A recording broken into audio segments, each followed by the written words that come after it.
ಕುರಿಗಟ್ಟು ಹಾಡೋದು ಬರಲಿಯಾ?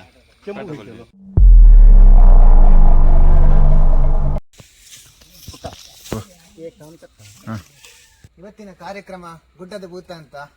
ಇವರೆಲ್ಲ ಇದ್ದ ನಮ್ಮೊಟ್ಟಿಗೆ ಅನಂತಣ್ಣ, ಶ್ರೀನಿವಾಸ ಅಣ್ಣ, ಹಾಗೇನೆ ದಿನೇಶ್ ಅಣ್ಣ ಮತ್ತು ಮಹೇಶ್ ಅಣ್ಣ ಅಂತ. ಇವರ ಹತ್ರ ಕೆಲವು ಇನ್ಫಾರ್ಮೇಶನ್ ಅನ್ನು ಕೇಳೋಣ. ಇದು ಸ್ಟಾರ್ಟ್ ಆದದ್ದು ಯಾಕೆ, ಇದೀಗ ಕಾಡಿನ ಮಧ್ಯದಲ್ಲಿ ಉಂಟು, ಇದರ ರೀಸನ್ ಎಂತ, ಇವರು ಮಾಡುವಂತ ಉದ್ದೇಶ ಎಂತ, ಇದರ ಬಗ್ಗೆ ಎಲ್ಲ ಕೆಲವು ಇನ್ಫಾರ್ಮೇಶನ್ ನಾವೀಗ ಇವರ ಹತ್ರ ಕೇಳೋಣ. ಈಗ ಇದು ಗುಡ್ಡದ ಭೂತ ಅಂತ ಮಾಡ್ತಿರಲ್ಲ, ಇದು ಸ್ಟಾರ್ಟ್ ಮಾಡಿದಂತ ಉದ್ದೇಶ ಎಂತ? ಇದು ಅನಾದಿ ಕಾಲದಿಂದ ಬಂದಂಥ ಉದ್ದೇಶ. ನಾವು ಬೇಸಾಯಕ್ಕೆ ಹೊರಡುವ ಮೊದಲು ಒಂದು ಈ ಗುಡ್ಡ ಭೂತ ಅಂತೇಳಿ ಇಲ್ಲಿ ಒಂದು ನಂಬಿ ಬಂದು ಇದಕ್ಕೆ ಒಂದು ಕೈ ಮುಗಿದು ಒಂದು ಏನೋ ಬಲಿಹಾರಗಳು ಉಂಟು, ಅದು ಕೊಟ್ಟು ನಾವು ಬೇಸಾಯಕ್ಕೆ ಹೊರಡುವ ಮುಂದೆ ಇದನ್ನು ಮಾಡುವ ಪದ್ಧತಿ ಮೊದಲಿಂದಲೂ. ಇದು ನೀವು ಸ್ಟಾರ್ಟ್ ಮಾಡಿದ ಅಥವಾ ನಿಮ್ಮ ಮೊದಲಿನವರು ಸಹ ಅದಕ್ಕಿಂತ ಮೊದಲು ಸ್ಟಾರ್ಟ್ ಮಾಡ್ತಾ ಬಂದ? ಆದಿ ಕಾಲದಿಂದ ಬಂದ, ಪೂರ್ವಜರು ಮಾಡ್ತಾ ಬಂದಂತ ಪದ್ಧತಿ. ಹೌದು, ನಾವು ಈಗ ಅನುಸರಿಸ್ಕೊಂಡು ಹೋಗ್ತಾ ಇದ್ದೇವೆ. ಇದರಲ್ಲಿರುವ ದೇವರು ಯಾವುದು, ಅದರ ಬಗ್ಗೆ ಎಂತಾರು ಮಾಹಿತಿ ಉಂಟಾ ನಿಮ್ಮ ಬಳಿಯಲ್ಲಿ? ಈಗ ಇಲ್ಲ, ದೇವರ ಮಾಹಿತಿ ಎಂತ ಇಲ್ಲ. ಈಗ ಈ ಕಲ್ಲನ್ನೇ ಯಾವ ದೇವರು, ರಕ್ತೇಶ್ವರಿ ದೇವರಂತ ಎಂದುಕೊಂಡು ಇವರೀಗ ಪೂಜೆ ಎಲ್ಲ ಮಾಡ್ತಿದ್ದಾರೆ. ಈಗ ನೀವು ಈ ಕಲ್ಲನ್ನೇ ದೇವರಂತ ಅಂದ್ಕೊಂಡು ಪೂಜೆ ಮಾಡುದು. ಹೌದು. ಈಗ ಈ ಎರಡು ಕಲ್ಲು ದೇವರ ಅಥವಾ ಮೇಲಿನ ಕಲ್ಲು ದೇವರ? ಇದು ಎರಡು, ಕೆಳಗಿನ ಎರಡು ಕಲ್ಲು ಇವರು ದೇವರಂತ ಅನ್ಕೊಂಡು ಪೂಜೆ ಮಾಡ್ತಿದ್ದಾರೆ. ಕಲ್ಲು ದೀಪ, ಅದು ದೀಪ ಇಡುವಂತ ಒಂದು ಕಲ್ಲು. ಹಾಗಾದ್ರೆ ನೀವು ದೀಪ ಎಲ್ಲ ಅದ್ರಲ್ಲೇ ಇಡುದು? ಹೌದು.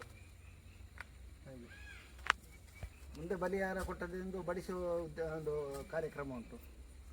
ಅದೇ ನಮ್ಮ ವ್ಯವಸಾಯ ಒಳ್ಳೆ ರೀತಿಯಲ್ಲಿ ಸಾಗಲಿ ಅಂತ ಇಲ್ಲಿ ಬಂದು ರಕ್ತಾರ ಎಲ್ಲ ಕೊಟ್ಟು ಕೈ ಮುಗಿದುಕೊಂಡು ನಾವು ನಮ್ಮ ವ್ಯವಸಾಯದ ಕೆಲಸವನ್ನು ಮುಂದುವರಿಸ್ತೇವೆ. ಹಾಗೆ ಇಲ್ಲಿ ಮುಂದೆ ಪೂರ್ವಜರಿಂದ ಬಂದಂಥ ಒಂದು ಕ್ರಮ, ಅದನ್ನು ಈಗ ಹಿರಿಕರು ಯಾರಿದ್ದಾರೆ ಅವರು ಪಾಲಿಸ್ಕೊಂಡು ಬರ್ತಾರೆ. ಹಾಗೆ ಮುಂದುವರಿಸ್ಕೊಂಡು ಹೋಗ್ತಾರೆ. ಆಕ್ಚುಲಿ ಬೇಸಾಯಕ್ಕೆ ಸಂಬಂಧಪಟ್ಟದ್ದು, ಅದರಿಂದ ಹೌದು ಗುಡ್ಡದ ಭೂತವನ್ನು ಇವರು ಮೊದಲಿಂದ ಮಾಡ್ಕೊಂಡು ಗುಡ್ಡದ ಭೂತ ಅಂತೇಳಿ ನಂಬಿಕೊಂಡು ಬಂದಂತ ಕೋಳಿ ಕಟ್ ಮಾಡಿದ್ಮೇಲೆ ಇನ್ನು ಬಡಿಸುವ ಕ್ರಮ ಎಲ್ಲ ಇದೆ.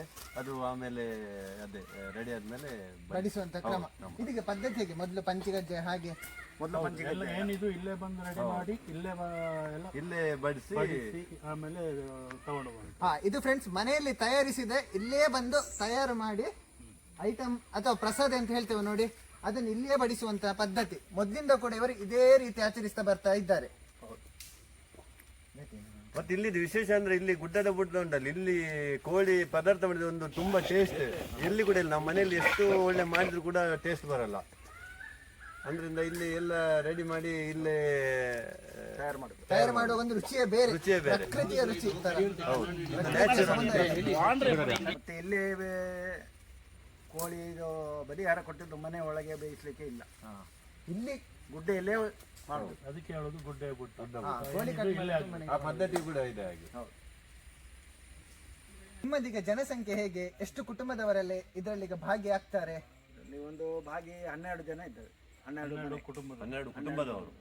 ಕುಟುಂಬದವರು ಇದ್ದಾರೆ. ಈಗ ಮೊದ್ಲಿಂದ ಸಹ 12 ಕುಟುಂಬನೇ ಇತ್ತು ಅಥವಾ ಕಡಿಮೆ ಇತ್ತು? ಮತ್ತೆ ಕುಟುಂಬ ಜಾಸ್ತಿ ಆದ ಜಾಸ್ತಿ ಇಲ್ಲ, ಮೊದಲಿಂದ ಇಷ್ಟೇ. ಬಟ್ ಇವಾಗ ಕಡಿಮೆ ಆಗ್ತಾ ಉಂಟು, ವಿನಃ ಜಾಸ್ತಿ ಆಗ್ತಾ ಇಲ್ಲ. ಈಗ ಅಂದ್ರೆ ಬೇರೆ ಕಡೆಗೆಲ್ಲ ಶಿಫ್ಟ್ ಆಗ್ತಿದ್ದಾರೆ ಕೆಲವು ಜನ, ಆ ತರದೆಲ್ಲ ರೀಸನ್ ಇಂದ ಸಹ ಕಡಿಮೆ ಆಗ್ತಿದ್ದಾರೆ. ಹಾಗೆಲ್ಲ ಇರ್ಬೋದು, ಬಟ್ ಕೆಲವರು ಇದ್ದುಕೊಂಡು ಬರುದಿಲ್ಲ, ಹಾಗೆ ಕೂಡ ಇದೆ ರೀಸನ್, ಹೇಳಿಕ್ಕೆ ಆಗುದಿಲ್ಲ. ಹಾಗೆ ಹೌದು, ಕೆಲವರು ದೂರ ಇದ್ದಾರೆ, ತುಂಬಾ ಕಾರಣ ಇದೆ. ಈಗ ಸುತ್ತಲೂ ಇಲ್ಲಿ ಈಗ ಬಂಡೆ ಕಲ್ಲುಂಟು, ಎತ್ತ ನೋಡಿದ್ರು ಕೂಡ ಬಂಡೆ ಕಲ್ಲು. ಈಗ ಕಾಡು, ಸುತ್ತಲೂ ಕಾಡು. ಈಗ ರಾತ್ರಿ ಸಮಯ ಒಂದು 8 ಗಂಟೆಯ ನಂತರ ನಿಮ್ಗೆ ಈಚೆ ಬರ್ಲಿಕ್ಕೆ ಹೆದರಿಕೆ ಆಗುದಿಲ್ಲ? ಯಾಕಂದ್ರೆ ಹೇಳಿದ್ರೆ ಯಾರೂ ಕೂಡ ಜನವಸತಿ ಇಲ್ಲ, ಇಲ್ಲಿ ಕಾಡಿನ ಮಧ್ಯದಲ್ಲಿ ಉಂಟು. ಕಾಡಿನ ಮಧ್ಯೆ ಇಲ್ಲಿ ಕಾಡು ಪ್ರಾಣಿಗಳ ಕಾಟ ಇದೆ.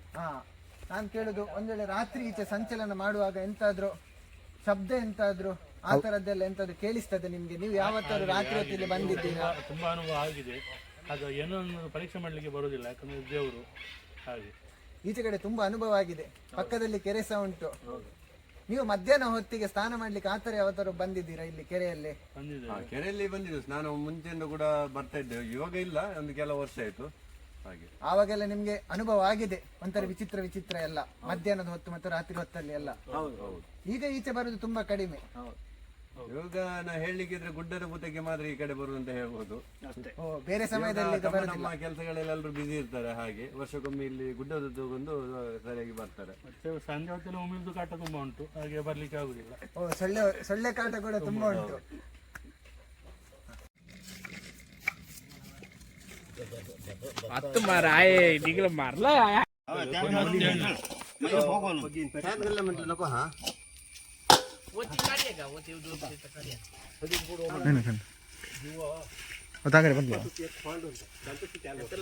ಕಣ್ಣಗೆ ತಾಗುವಂಡ ತಾಗರವಲ್ಲಿ ಹಾಗೆ ಪೇಟೆ ಕಣ್ಣು ಮಿಂಚಿನ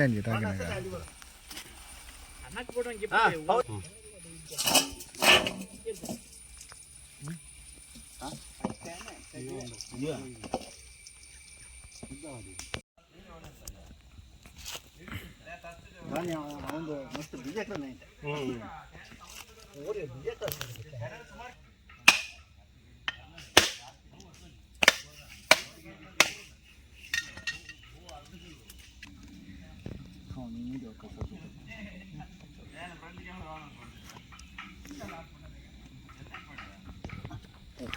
ಪಂಚಗದ್ದೆ ತಯಾರ್ಕೊಂಡು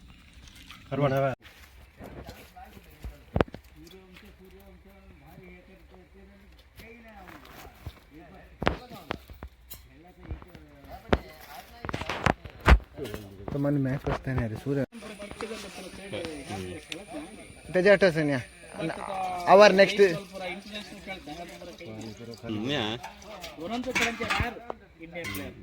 ಸೆಕೆಂಡ್ ಮಾತಾಗಲೇ ಫ್ರೆಂಡ್ಸ್, ಈಗ ಬಂದು ಪಂಚಗಜ್ಜೆ ಎಲ್ಲ ಪ್ರಸಾದ ಎಲ್ಲ ಮಾಡಿ ಅಲ್ಲಿ ಕೋಳಿ ಕಟ್ ಮಾಡಿ ಈಗ ನಾವಿಲ್ಲಿ ಕೋಳಿ ಎಲ್ಲ ಕ್ಲೀನ್ ಮಾಡಿ ಆಯ್ತು. ಈಗ ಕೋಳಿಯ ಪದಾರ್ಥಕ್ಕೆ ಕೋಳಿಯನ್ನು ಈಗ ರೆಡಿ ಮಾಡ್ತಿದ್ದಾರೆ. ಇಲ್ಲಿಗ ಕೋಳಿ ರೆಡಿ ಮಾಡ್ತಿದ್ದಾರೆ. ಇವರು ತೆಂಗಿನಕಾಯಿಯನ್ನು ಈಗ ತುರಿತಿದ್ದಾರೆ ಅಲ್ಲಿ. ಹಾಗೆ ನೋಡಿ, ಇಲ್ಲಿ ನೀವು ನೋಡ್ತಿರ್ಬೋದು ಫ್ರೆಂಡ್ಸ್, ಇಲ್ಲೀಗ ಒಲೆಯಲ್ಲಿ ಈರುಳ್ಳಿ ರೆಡಿ ಆಗ್ತಾ ಉಂಟು. ನಾನು ಹೇಳಿದ್ದೆ, ನಾವೀಗ ಇಲ್ಲಿಯೇ ಬಂದು ಇಲ್ಲಿಯೇ ತಯಾರಿಸಿ ಇಲ್ಲಿಯೇ ಬಡಿಸುವಂತ ಕ್ರಮ. ಇಲ್ಲಿ ನೋಡಿ, ಈಗ ಇಲ್ಲಿಗ ರೆಡಿ ಆಗ್ತಾ ಉಂಟು. ಇಲ್ಲಿ ನೆಕ್ಸ್ಟ್ ಇಲ್ಲಿ ಕೋಳಿ ಹಾಕ್ತೇವೆ. ಹಾಗೇನೆ ಕೋಳಿ ಎಲ್ಲ ಆಗ್ತದೆ ಇದ್ರಲ್ಲಿ. ಈಗ ಅಲ್ಲಿ ಕೂತಿದ್ಯಾರು ಸೈಡಲ್ಲಿ ನಾನು ಗೆಸ್ಟ್ ಆದ ಬರ್ತೀನಿ ಮಾರ ನೀಗೆಲ್ಲ ತೂಕಂದ್ರೆ ಕೆಂಚ ಬರ ಮಲ್ಪಾರ್ನಿಗೆಲ್ಲ ಗೆಸ್ಟ್ ಆಗಿ ಬಂದ್ರು ಕೂಡ ಇಲ್ಲಿ ನಮ್ಗೆ ತುಂಬಾ ಕೆಲಸಕ್ಕೆ ಹೆಲ್ಪ್ ಮಾಡ್ತಿದ್ದಾರೆ, ಚಿಕನ್ ಇದು ಬೇಯಿಸ್ಲಿಕ್ಕೆಲ್ಲ. ಅದರಿಂದ ಗೆಸ್ಟ್ ಅಂತ ಹೇಳಿಕ್ಕೂ ನಮ್ಗೆ ಬೇಜಾರಾಗುತ್ತೆ. ಅವರು ನಮ್ಮೊಟ್ಟಿಗೆ ಕ್ಲೋಸ್ ಇದ್ದಾರೆ. ಒಂದು ಪಾಲ್ ತಗೊಂಡು ಹೋಗ್ತಾರೆ. ಪಾಲ್ ಬೇಡ ನಿಮ್ದು, ನಂಗೆ ಪಾಲ್ ಬೇಡ ಮಾರ. ಈಗ ಗುಡ್ಡದ ಉದ್ದಕ್ಕೆ ಕೋಳಿ ಹಾರ ಎಲ್ಲ ಕೊಟ್ಟಾಯ್ತು. ಈಗ ಇಲ್ಲಿ ಕೋಳಿ ಪದಾರ್ಥಕ್ಕೆ ಎಲ್ಲ ರೆಡಿ ಮಾಡ್ತಿದ್ದಾರೆ. ಈಗ ದಿನೇಶ್, ಸಂತೋಷ್ ಮತ್ತು ನಮ್ಮ ಸುಧಾ ನಾಯಕ್ ಅವರು ಈಗ ಕೋಳಿ ಕಟ್ ಮಾಡೋದ್ರಲ್ಲಿ ಬಿಸಿ ಇದ್ದಾರೆ. ಹಾಗೆ ನಮ್ಮ ಇವರು ಕಾಯಿ ಇನ್ನು ತುರಿತಾ ಇದ್ದಾರೆ. ಹಾಗೆ ಈಗ ಎಲ್ಲ ಕೋಳಿ ಪದಾರ್ಥ ಇಲ್ಲಿ ಅದಕ್ಕೆ ಯಾವ ಐಟಮ್ಸ್ ಎಲ್ಲ ರೆಡಿ ಆಗ್ತಾ ಉಂಟು. ಈಗ ಸ್ವಲ್ಪ ಹೊತ್ತ ನಂತರ ಕೋಳಿ ರೆಡಿ ಆಗ್ತದೆ.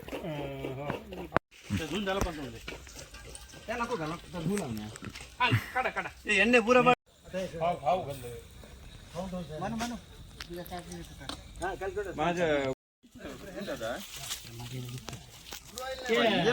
ಚಿಕನ್.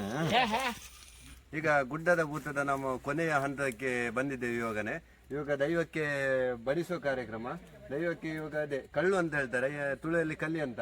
ಕಲಿ ಮತ್ತೆ ಇದ್ರದ್ದು ಗಟ್ಟಿ, ಆಲದ ಮರದ ಎರಡು ಗಟ್ಟಿ ಮತ್ತೆ ಕೋಳಿ ಪದಾರ್ಥನ ಇಲ್ಲಿ ಬಡಿಸ್ತಾ ಇದ್ದೇವೆ. ಮತ್ತು ಬಡಿಸಿ ಆದ್ಮೇಲೆ ಪೂಜೆ ಮಾಡ್ತಾರೆ. ನೋಡಿ, ಅಲ್ಲೆಲ್ಲ ಉಂಟು ಕಳ್ಳು ಅಂತ ಹೇಳಿದ್ರು ಅವರು. ಹಾಗೇನೆ ಅದು ಬಾಟ್ಲಿಯಲ್ಲಿ ಇದು ನಾವು ಇದನ್ನು ತೆಂಗಿನ ಚಿಪ್ಪಿನಲ್ಲಿ ಇಟ್ಟಿದ್ದೇವೆ, ಅದು ಕಳ್ಳು. ಹಾಗೇನೆ ಪ್ರಸಾದ, ಇದು ಗಟ್ಟಿ ಅಂತ ಹೇಳ್ತೇವೆ, ಅಕ್ಕಿದ್ದು ಗಟ್ಟಿ. ಇದು ಪ್ರಸಾದ ಎಲ್ಲ ಬಡಿಸ್ತಿದ್ದಾರೆ. ಈಗ ಪೂಜೆ ನಡೀತಾ ಉಂಟು. ಪೂಜೆ ಉಪ್ಪು ಇಪ್ಪು ಲಾಯ್ಕಲ್ಲ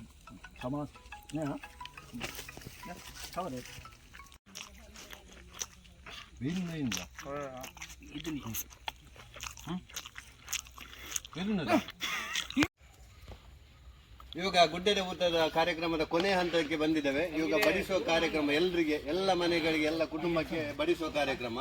ಎಲ್ಲ ಬಡಿಸಿ ಎಲ್ಲ ಮನೆಗೆ ಕೊಂಡೋಗಿ ಎಲ್ರಿಗೆ ಹಂಚಿ ತಿನ್ನೋದು.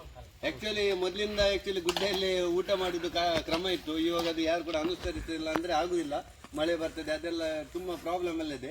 ಎಲ್ಲ ಇಲ್ಲೇ ಎಲ್ಲ ಬಡಿಸಿ ಮನೆಗೆ ಕೊಂಡೋಗಿ ಎಲ್ಲರೂ ಕೂತ್ಕೊಂಡು ತಿನ್ನೋದು ಕಾರ್ಯಕ್ರಮ. ಪ್ರಸಾದ ಅಂತ ಹೇಳಿ ನಾವು ಸ್ವಲ್ಪ ತಿಂತೇವೆ, ಎಲ್ಲರೂ ಕೂಡ ಹಂಚಿಕೊಂಡು. ಇಲ್ಲಿ ಬಡಿಸೋನು ಸೊಂಟು ಇತ್ತು. ಇಲ್ಲಿ ವರ್ಷ ಪ್ರತಿ ದಿನೇಶ್ ಅವರು ಬಡಿಸ್ತಾರೆ ನಮ್ಗೆ. ಇವರು ಅದೇ ಒಳ್ಳೆ ಕರೆಕ್ಟ್ ಆಗಿ ಬಡಿಸಿ ಎಲ್ರಿಗೂ ಖುಷಿ ಪಡಿಸ್ತಾರೆ, ಯಾರಿಗೂ ಬೇಜಾರಂತ ಆಗಲ್ಲ. ಹಾಗೇನೆ ಅಡುಗೆಯನ್ನು ಮಹೇಶ್ನವರು ಮಾಡಿದ್ದಾರೆ ಇವತ್ತು. ತುಂಬಾ ಪರಿಮಳ ಅಂತೇಳಿ ಪರಿಮಳ ಬರ್ತಂತ ಹಾಗೇನೆ ಹೇಳಿದ್ವಿ. ಮನೆಯಲ್ಲಿ ಮಾಡಿದ್ರು ಕೂಡ ಈ ತರ ಪರಿಮಳ ನಾವು ಅಡುಗೆ ಮಾಡಿ ಅಲ್ಲ, ಇಲ್ಲಿ ಗುಡ್ಡದ ಭೂತದ್ದು ಆಕ್ಚುಲ್ ಅಡುಗೆ ಒಂದು ಪರಿಮಳನೇ ಬೇರೆ. ಮನೆಯಲ್ಲಿ ನೀವು ಎಷ್ಟು ಒಳ್ಳೆ ಪದಾರ್ಥ ಎಲ್ಲ ಹಾಕಿದ್ರು ಕೂಡ ಪರಿಮಳ ಇಲ್ಲ. ಇಲ್ಲಿದೊಂದು ಪರಿಮಳ ಒಂದು ಬೇರೆನೇ ರೀತಿ. ಒಂದ್ಸಲದಿಂದ ಇನ್ನು ಕೂಡ ತಿನ್ನುವಂತ ಆಗ್ತದೆ, ಬಟ್ ಕೋಳಿ ಇರುದಿಲ್ಲ ಅಷ್ಟೇ. ಈ ತರ ಸಮಯ ನಮ್ಗೆ ಬೇರೆ ದಿನ ಕೂಡ ಸಿಗುವುದೂ ಇಲ್ಲ. ಈ ತರದೊಂದು ಎಲ್ಲರೂ ಕೂಡ ಸೇರಿಕೊಂಡು ಮಾಡುವಂತದ್ದು ಇದು ಗುಡ್ಡದ ಭೂತದಲ್ಲಿ ಅಂತ ಹೇಳ್ಬೋದು. ನಾವೆಲ್ಲರೂ ಕೂಡ ಎಲ್ಲರ ಮನೆಯಿಂದ ಕೂಡ ಒಬ್ರೊಬ್ರು ಜನ ಬಂದು ಮಾಡುವಂತಹ ಒಂದು ಪದ್ಧತಿ. ಫ್ರೆಂಡ್ಸ್, ಇದೇ ರೀತಿ ವಿಡಿಯೋ ನೋಡೋಣ. ನನ್ನ ಚಾನಲ್ ಸಬ್ಸ್ಕ್ರೈಬ್ ಮಾಡಿ. ಮತ್ತೊಂದು ವಿಡಿಯೋದಲ್ಲಿ ಸಿಗೋ ಫ್ರೆಂಡ್ಸ್. ಅಲ್ಲಿ ತನಕ ಬಾಯ್. ಮಾಡಿ